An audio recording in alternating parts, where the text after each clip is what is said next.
accelerating. Inflation has come down. We're seeing manufacturing numbers decrease, consumer sentiment decrease, consumer debt increase.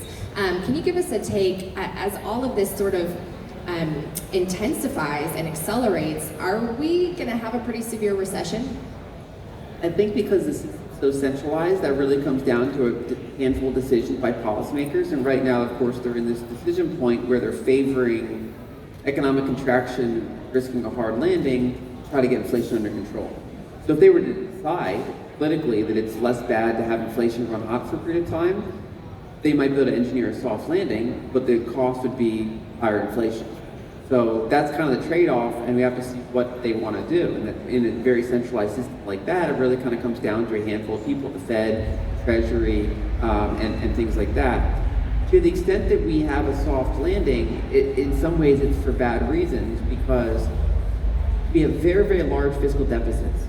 And as asset prices stop going up, if they just go sideways, let alone if they go down, that dramatically impacts tax revenues. And we've already started to see that show up over the past 4 months, 6 months. And so it actually blows out the deficit even further.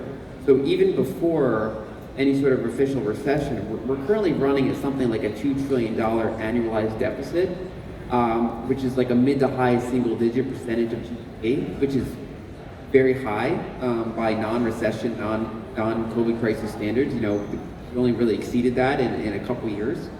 And those are just constant. Every year, it's just going to be like these very, very large nominal debts, very large deficits as a percentage of GDP.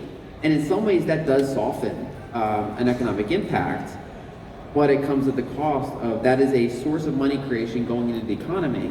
It's currently being offset by quantitative tightening and things like that, but of course they can't stand that forever, especially once you get past the debt ceiling and you actually want to start financing just by debt again rather than cash drawdowns. And so to the extent that we have a soft landing, I think it would be a somewhat stagflationary one. It would be because they didn't achieve the full objective of getting inflation down.